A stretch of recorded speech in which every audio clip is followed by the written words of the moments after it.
Hi, Nate. Hey, Tom.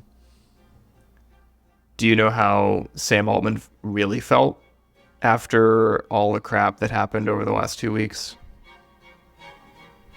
Yeah, he feels good. He's always good. Good vibes. I heard that he was so embarrassed by the public reception of what they're rolling out now that he turned scarlet. Good. Very good. Welcome back to the retort. We have a bit of a roundup episode today to catch up on some of the policy happenings in AI. Things are actually happening. People are writing things. Some bills are getting passed. We'll talk about the Senate AI roadmap, some of this California bill that we wish we were slightly more informed on, some of the recent snafus in AI. We have OpenAI continuing to do more OpenAI things, being very consistently candid. Google putting bad things in their primary product. And we have a reader question that we'll get to at the end. So we'll kind of start with the Senate AI roadmap. Tom, do you know the right way to introduce this? I think it's like isn't this what Chuck Schumer was doing with all of the Insight forums where all these famous people are going to DC and talking and doing all these what should be cool things? That's right, Nate. Okay. That is what this was. So it's been in the brewing for, I believe, over a year now. And yes, it is the culmination of these Senate Insight forums, as you mentioned. There were several of those. My understanding, because I was sort of, to be clear, I was not at any of them myself, but I know people who were, and I also had already been kind of growing my DC network kind of in the context of when these things were going on. And so I was sort of, as many were, kind of broadly aware of like, oh, this is sort of what will be discussed on this day, or this is what will be, and so they had days on existential risk or other sorts of topics, right? And my sense, it's interesting, you and I were just chatting before this. I think we've both used the phrase nothing burger to characterize the end result of what the roadmap, instantiates. I mean, first of all, it's not a bill, right? So not only is it not a law, it's not intending to become one. Secondly, the process by which this set of recommendations or guidelines was come up with, these forums were not, as you alluded to, they were not open to the public. We don't have a complete list of who was there, and we don't have any record of actually what was said. And I think actually that's not incidental. I believe it was deliberately structured that way. So it's not really, my way of understanding, it's not really clear what to make of this roadmap, which makes it a bad name for this document. It's not really clear what kind of agenda it's setting that isn't already just what is being done at a place like OpenAI, for example, internally. So my sense, the sense of a lot of people I've spoken to, is that the roadmap was marking time much more than it was leading a conversation or even starting a new one. Yeah. So it accomplished like the level 0, which is the minimum thing that it has to accomplish, but not a lot more. Do you like? I guess I would like to know more precedent here, but how much more can we realistically hope for? Do you know if there's anything planned that is similar? That's an interesting question. So it's an election year. You may have noticed. This podcast is we dabble in pop culture. We're not really a pop culture podcast, but as long as we're doing AI, you kind of can't help it. This is an election year. It's extremely unlikely. Basically, there's a negligible possibility that there will be any actual legislation at the federal level this year. And that's, there are just some sort of not very interesting reasons for that. I mostly ask, could the Senate do anything other than regulation? Like, is the Senate able to do anything meaningful in AI with all these hearings other than just try to pass a law? again, my sense as somebody who was not in the room but was sort of aware of the shape of what was discussed is that the main value was that these were listening sessions. It wasn't even structured so much. I believe we do know this. It wasn't structured so much even as a dialogue of an open hearing, right? Because to be clear, in parallel with this, there have also been open hearings from leaders of the field. I think I may have alluded to one of these before, where I believe it was Yashua Bengio, Dario Amadai, and Stu Russell was a panel that spoke to, I believe it was the Senate Judiciary Committee. I could be wrong about that, but it was definitely one committee in the Senate where they did ask their version of substantive questions about safety. And that is, and you can watch this. It's on, you can look it up online. I've watched it. It's an interesting discussion. We've seen members of NIST also go before members of the House. There's a House committee that was interested in these questions of like, what is the role of NIST vis-a-vis the AI Safety Institute and its general prerogatives there. Emily Bender was somebody who gave testimony to that effect alongside other folks. So I think that's part of what makes this roadmap a bit odd, is there seems to be this 2-track or multi-track process by which Congress people get important information about what is being built or what will be built and why that matters. Where people disagree, we know people disagree about that. My sense is that even in these forums, there was a lot of alternative takes on what is now the case and what is coming.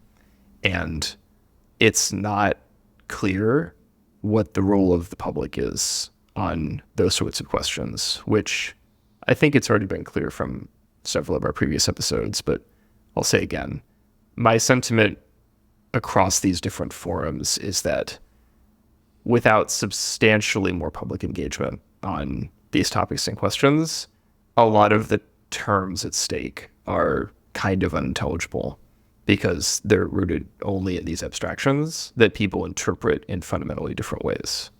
So I don't have much hope personally for, in the near term, the Senate to either introduce legislation that they haven't already introduced or otherwise put forward some kind of guideline that's going maybe to change. It makes sense that most of the attention's in the executive branch then. Like they aren't making new agencies, but they're telling people to like get things moving and tell us how you're thinking about this. And that's much more useful.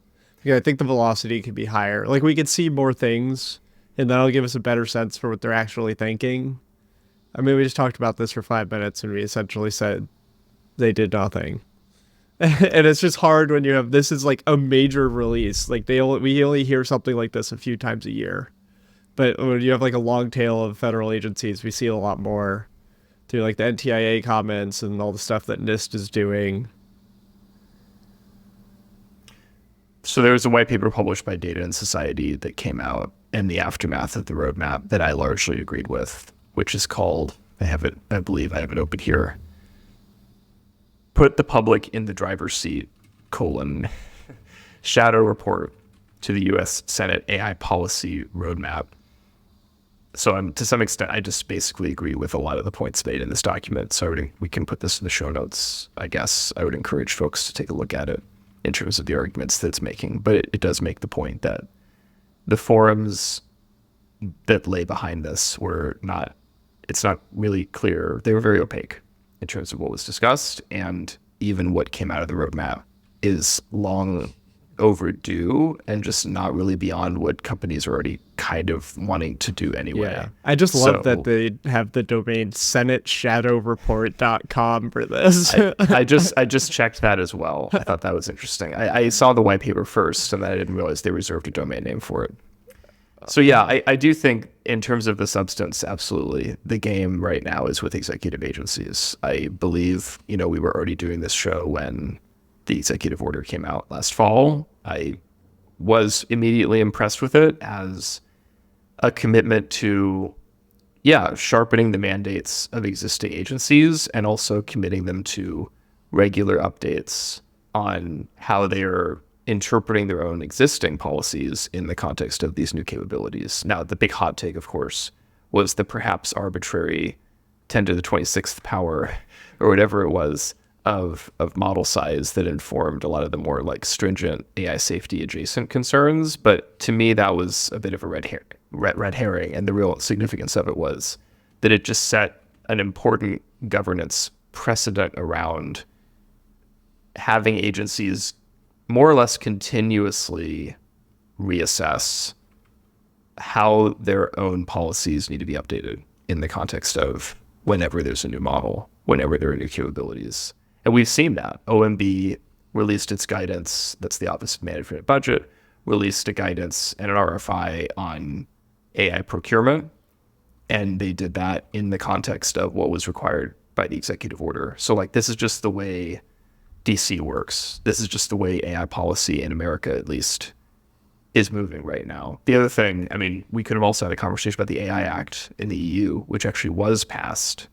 And so there's a very different kind of philosophical approach there, right? Where the EU, ever since GDPR, we've seen this, is for a variety of reasons, much more willing to kind of stick its neck out, legislatively speaking, and like regulate things. And then we can have a discussion about like, well, what does that entail and what does that mean? Of course, in America, so far, it seems to be much more procedural, executive oriented, and agency specific, which, to be honest, I prefer. Yeah, I would have preferred that until we got this curveball that you're kind of hinting at with the compute threshold. What is it? 10 to the 26 floating point operations used in the model. Like it's not even restricted to just language. So all these things become antiquated. The news that a lot of people heard and I've like trying to follow, but haven't had the time to like actually read the bill is that the California Senate passed this SB 1047 bill.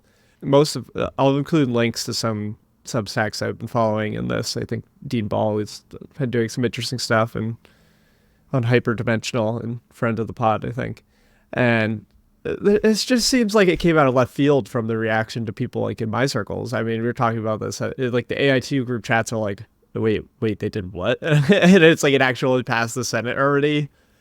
And it's mostly repackaging a lot of existing numbers from the executive order and just making it so that California has oversight on these things, I think, and I mandates some things like the documentation, risks of certain criminal charges if they don't follow these California rules, if you're developing in California, based around this threshold that came from the executive order.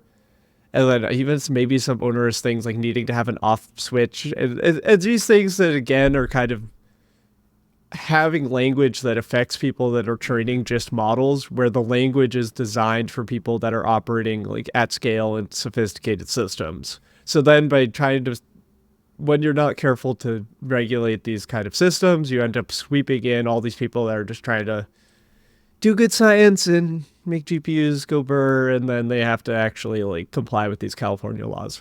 But alas, I'm leaving California, so it will no longer apply to me, hopefully. But it's an example of how regulation can happen in a kind of an unpredictable way, I think. And I think this is something that people talked about, is like you have to be ahead of the game on informing legislators across the board. Otherwise, they might just do something that you're not going to know about. I that's kind of, a lot of this is new territory for me, so I'm happy to take criticism if it seems like I'm off base, but I think speaking on all the conversations I've had, that's what most of the impressions have been. Obviously, there's a bit of an agenda on this kind of open side to be sensitive to this. I do feel the 1040, if I have that right, legislation 1047, which has passed the Senate. It's not a law yet. But it's not a law yet. It has not yet been put to the Assembly, is my understanding, which is how California works. And I also think it is there's kind of a lot here. It's significant that it establishes Cal Compute.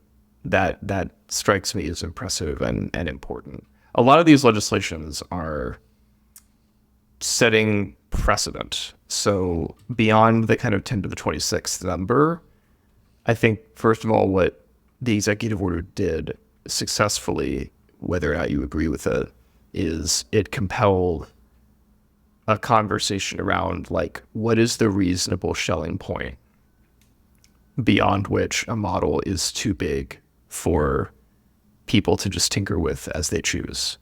What needs to be required? What needs to be standardized? What needs to comply? Now, we can, of course, and we should, as scientists, discuss whether 10 to the 26th is, in fact, a principled way to do that or not. But this is a kind of old problem. Like, a lot of the history of the EPA, for example, has come from when the EPA was first founded. It had quite proactive metrics for what would constitute an environmental impact and a harm that were later questioned and challenged both by the scientific community for being unrigorous or for like not having adequate metrics to back up why a certain threshold was chosen, but then of course also from industry, because and this largely happened under Reagan, and Ann Gorsuch, who Reagan appointed to lead the EPA in the 80s, gave perhaps somewhat cynical but compelling arguments to say the metrics that we're enforcing are too stringent and there's not enough evidence to back them up, which of course was a way for the EPA to basically disempower itself. We've got to do an emergency culture corner while we're talking about the EPA unexpectedly. I recently watched the film Dark Waters on Netflix about the DuPont controversy and the lawsuits and how the EPA kind of didn't do anything, and it was a civil case that took them down. That's mostly my only comment on it's like Teflon poisoning, but it's like these institutions are not perfect, and it's a very interesting story, and the time frame by these lawsuits took an extremely long time. So worth it. If you don't know the story of all of this, it's interesting context, but that's all I have to add. I've not seen it, but yeah, that's a useful compliment, right? So I guess to tie off my point about the EPA, a lot of what mattered there was over its history. It's kind of, again, it's an agency. It's not an infinite genie that can just regulate the entire environment policy at once. It's an administrative entity. And so they have to concentrate on like, okay, our agenda for the next 5 to 10 years is reducing groundwater pollution, or it's like getting better at tracking heavy water, or it's coming up with a more robust understanding of CFC, emissions, like when they were really worried about the ozone layer and how they could mitigate the growth of the ozone layer, right? There were different periods in its history when certain objects became of like concern and policy focus, which makes sense, right? That's the way government works. I think that's not avoidable.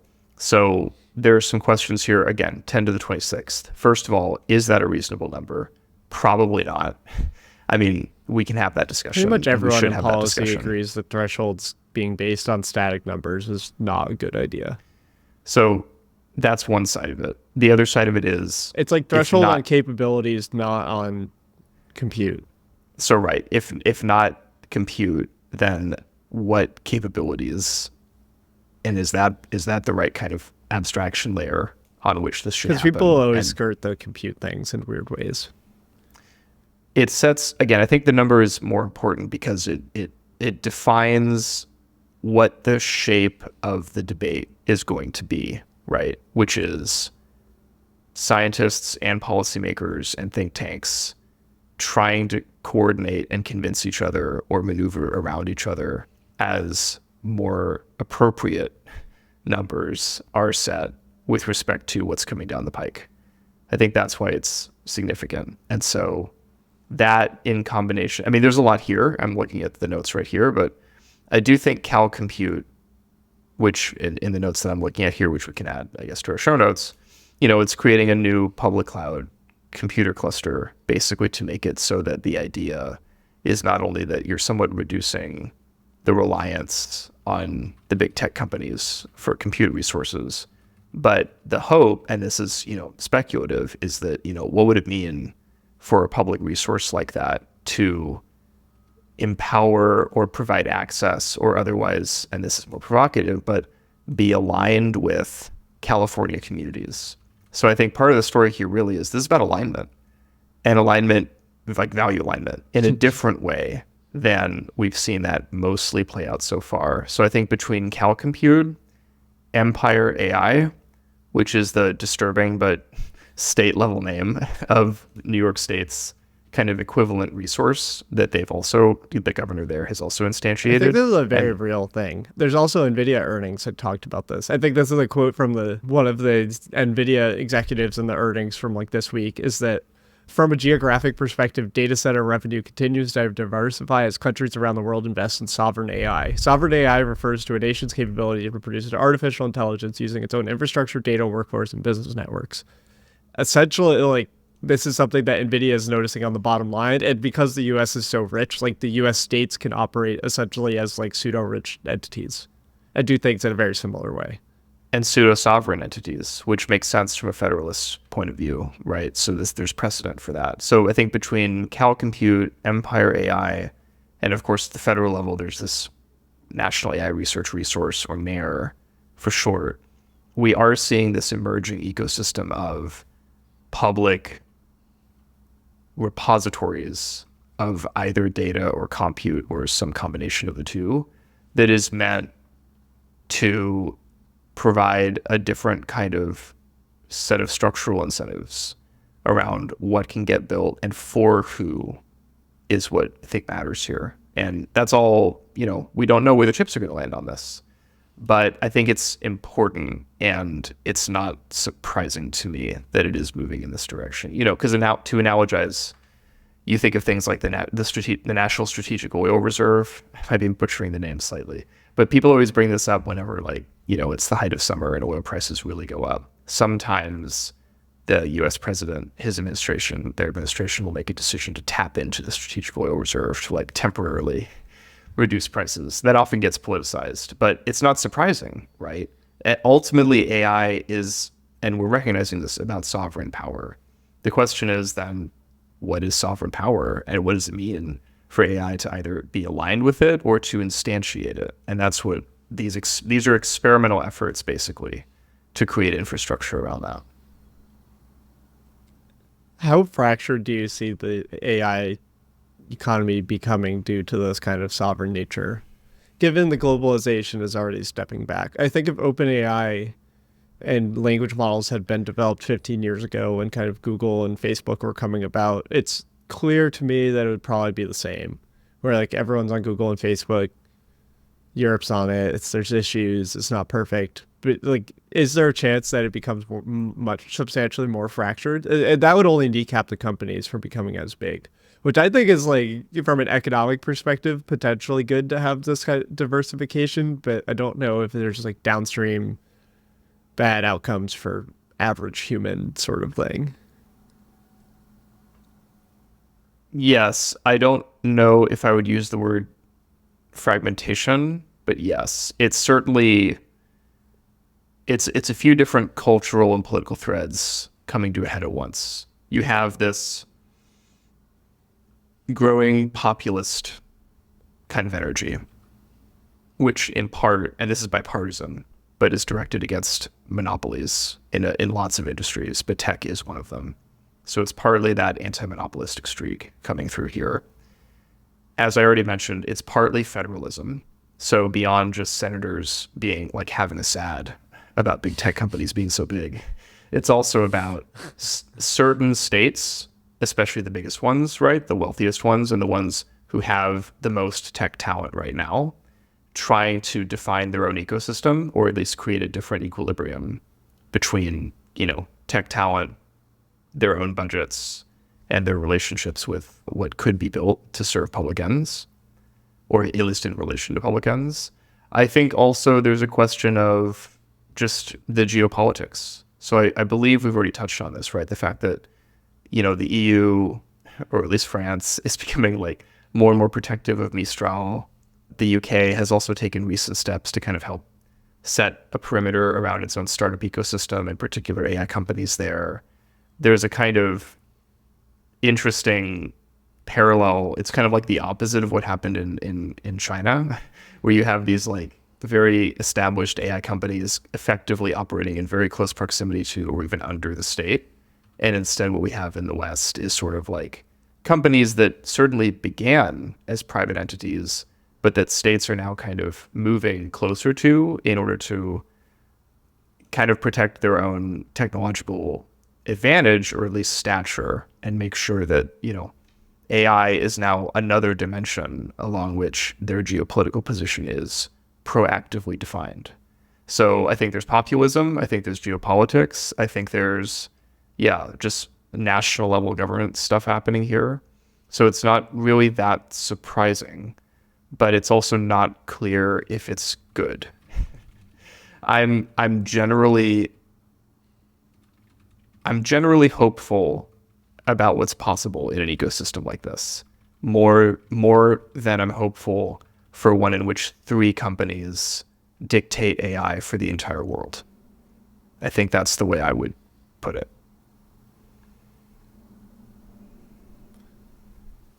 Yeah, and I think it's just kind of unpredictable with how it'll play out. I think that's the nature of the time. It's like we see AI can change a lot, but given as the world is less ordered, it's becoming disordered. I think there's just more chaos that these sovereign actors can take to do things. It's in just some ways, kind of there's definitional. It's not really about AI only. It's just that AI is in a high growth moment when this is happening. Like people trying to shut off a bunch of American apps that are already big. That's just like, an example of what can happen. So my feeling is this would be a more I can maybe use the word now. Maybe this is a more fragmented ecosystem. I'm not sure it's more chaotic than all the fallout from OpenAI over the last 2 to 3 weeks, which we've already discussed, or the fallout now from Google, which I guess we haven't quite discussed yet. But like, that's sort of what I mean here. My suspicion, my belief is that what these bills are trying to do, and maybe even what the roadmap tried to do but failed to do, is articulate what accountability mechanisms for the AI ecosystem could be created that would just change the dynamic from what we have now, which is one where companies can pretty much develop and deploy with impunity, and we're just sort of left to, complain about them not being open enough about that. This is a different kind of axis that is being fought for now, and that's a more interesting terrain. It's a more multidimensional terrain because there's more stakeholders. Thinking about it from a policy perspective makes this Google and OpenAI, especially the Google stuff, more shocking to me.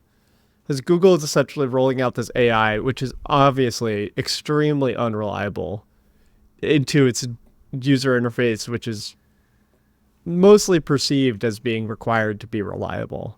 There are some very harmful ones, like if you ask questions about presidents being, like Barack Obama, it'll just happily lie to people about common conspiracy theories. Most of the ones I was reading, I was just enjoying. Like if you ask it how many rocks you should eat in a day, it says you should eat a few and quotes an Onion article. Yeah. It's like just obvious things. So like if you're doing any information ecosystem, you have to avoid. But it was rolled out to everyone, and it kind of came. It went. I mean, can I ask Google? Like, do I have AI summaries? Yeah, can you do it live? Is it still going to show up? Like, I don't have AI summaries on right now. How do I get the AI summaries? I could try it on my phone, but that's like asking Gemini directly. It's not the same. But it's definitely not good. This is another example, to return to the counterfactuals question. Like, what if somehow the internet as it existed in the 90s also had something like these hook-ins and plugins that just summarize content? We probably would just be able to enjoy it because it's just so obviously absurd. But that's not how the internet works anymore. It's not responsible for a company like Google that is so critical to the infrastructure of any number of systems that we need to work in order for the economy to not explode, and also for people to access their internet, like their email, any number of things, right? It's just not appropriate for them to deploy things like this. It's truly not. But we're in this moment where they are under tremendous pressure to set themselves apart in the marketplace, and that seems to be, I guess that's my read of this situation, is that they're willing to eat the risk and just see where it goes, even if because it's a risk. It's not clear if it's a calculated risk. Yeah, and on a technical level, it makes it how hard it is, shows us how hard it is to translate things from technical AI teams to products. Because as you get into bigger systems, you can't just have it be vertical. Like I can make a demo that's vertical on my own, but I'm not serving billions of people. And as you get to this thing, you end up fragmenting it. And if the AI, like the AI being separated from the product is where this comes in at the end of the day. As the person that makes the final call on whether or not to launch this is only rewarded if he like takes risks and it goes well. There's like some VP of product where Demis in the AI division probably made something that's pretty extraordinary, but it probably shouldn't have been in Google yet. It's like a lot of different things can be true. We'll see more of these. Meta AI will probably be unhinged at some point. You can like ask Meta AI for who your favorite friend was, and it'll like tell you one of your friends is dead or something ridiculous. Like the hallucinations will eat everyone on this path. We don't yet know what the mature, even corporate governance model is for this stuff. And that's what, I mean, we're kind of seeing live experiments. Maybe that's the thematic parallel here to the bills that are being proposed in the roadmap is everyone's experimenting. And the nature of experiments is that most of them fail. And that's just kind of part of it, is that that's the only way you can learn. You kind of have to see what actually works, what actually meets public need, what meets demand, what upsets the fewest number of people.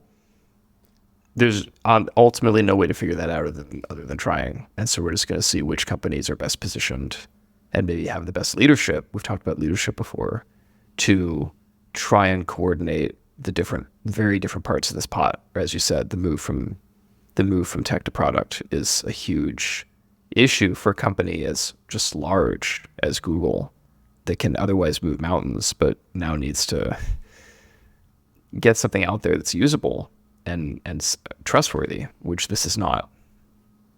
Yeah. Should we shift to OpenAI? I can read this, start with the reader question. Speaking of, yeah. You could email us at mail@retortai.com.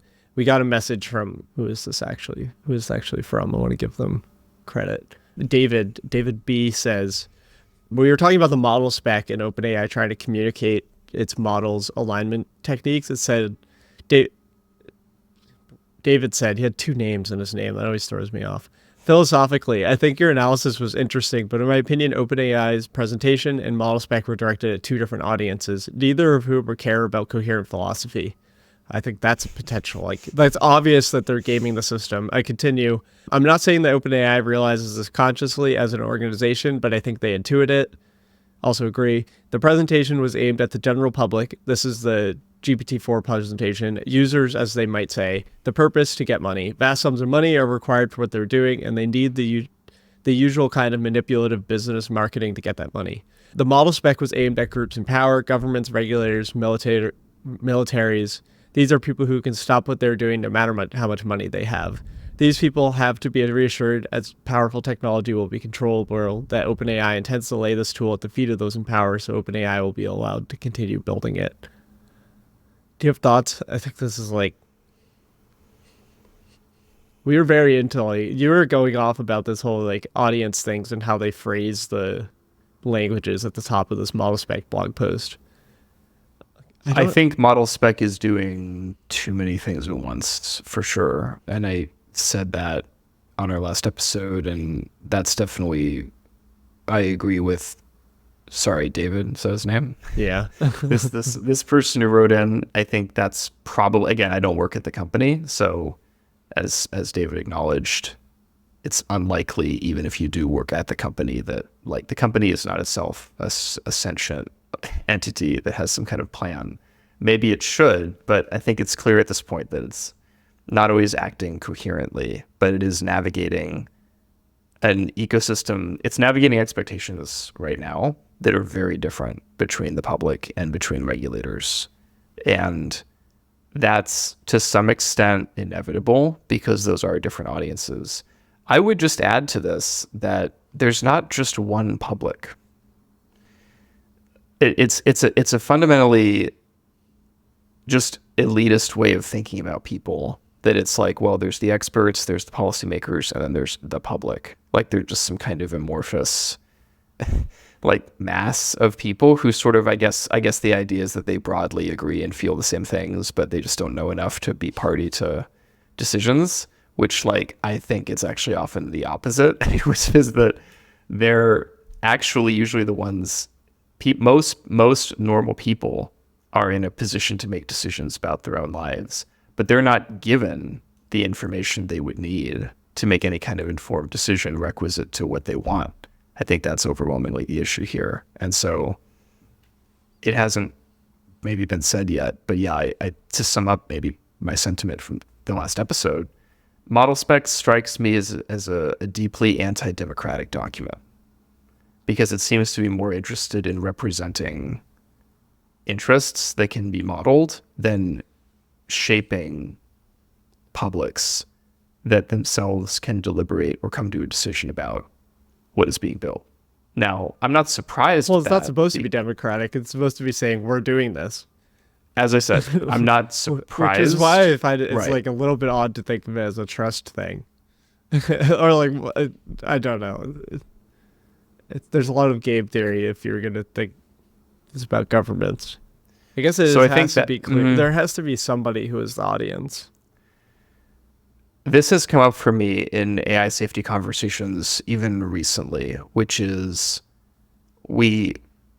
there's a sense of how do we weigh the expectations, or how do we play the multi-stakeholder game, or how do we, solve the problem of multiple principles when it comes to the creation of increasingly powerful systems. And I increasingly have kind of a blunt response to that, which is there often are not multiple principles. There's usually just one, which is the public interest. There usually is a implicit or explicit public interest for a particular use case of any technological application. But I also think we don't invest in the infrastructure to enable that public interest to express itself and make its interests clear, or what we might call have a sufficiently powerful signal from it that we can learn from. And so instead we rationalize the disinvestment by dissociating into the realm of game theory and seeing like how we can hedge our bets against like this person, that person, this interest, that interest.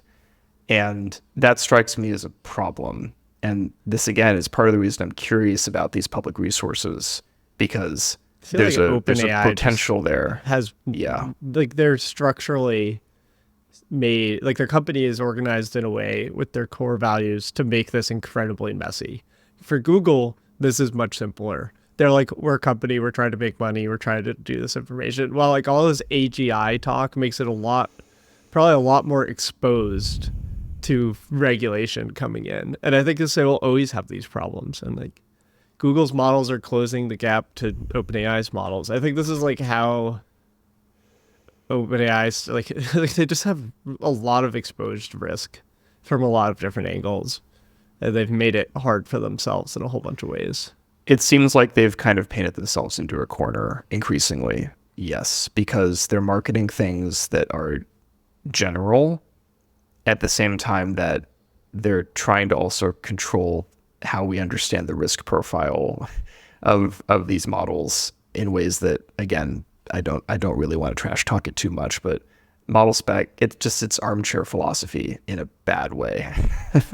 The way they're talking about these objectives, I just don't take it seriously. I think I said the last time we recorded, like humanity doesn't exist. That's an abstraction. If you're not able to ground that in anything real, it's really not clear to me what that is about. Maybe there's some kind of weird like Gestalt reference to like the Universal Declaration of Human Rights from the UN or something like that. And like, so they feel entitled to use words like humanity. There's probably a lot of EA influence behind documents like that. But these abstractions refer only to each other. And so you've either bought into that Kool-Aid or you have not. And the thing is, most people in the world have not bought in to that way of thinking about this stuff. So you can't ignore that problem if you're serious about creating policy or rolling out product in that ecosystem. I don't see OpenAI having the chutzpah to invest in those those forms of outreach in the way, like, I don't think model spec is sufficient. It's an interesting step that I think they're kind of showing their hand, and it's not a royal flush. Yeah, I think that's interesting. It's like, what more can we do? Time will tell. Like OpenAI has definitely crossed a cultural Rubicon that they cannot undo with Sam Altman at the helm. Having the November thing and then all the current stuff. If you haven't heard, just Google like OpenAI drama and you'll see. We don't need to rehash all of this. There's no longer this like they're out of tarnished goods in some way. All the big tech companies become tarnished goods at some point, but then they lose some amount of narrative control externally. Like they still have internal control over what they're doing. Like Zuckerberg still has so much control over what Facebook is doing, but externally, people always are dubious of them. You either die a hero or you live long enough to become an established tech company, I guess. Yeah. You either get acquired or you live long enough to become, part of that ecosystem. It's hard. It's not clear. I mean, OpenAI, it seems like that company's almost fallen apart twice in 6 months. So is this just going to keep happening? Are they just going to keep metastasizing into something that there's some kind of kerfuffle at the top? They don't seem to have a coherence. My sense is that we're not seeing coherent governance at that company. And there's like evidence to suggest that now. That's no longer a hot take. So what they're doing is interesting. They're kind of like, it's sort of like a fountain. If you picture a fountain or a waterfall in your head, it's a coherent image.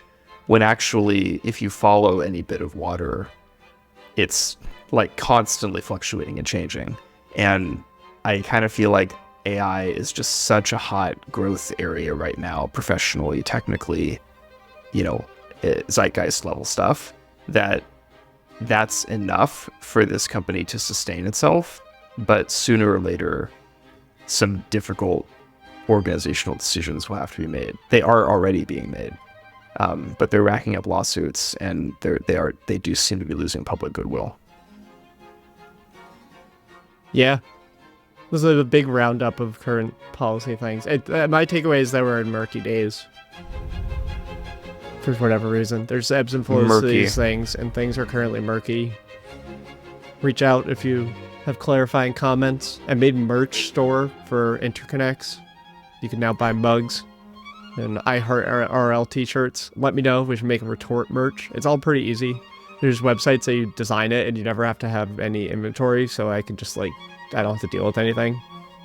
It's just like moving money around as it does. But if we need to get the retort merch, let us know. Set that up. But good catching up. Next time I will be in Seattle, which is bonkers. Oh, you're moving that soon? Yeah. That's exciting. 8th. Yeah. Okay. Then we'll talk from there, I guess. Sounds good. Sounds good. Bye, everybody. Bye for now.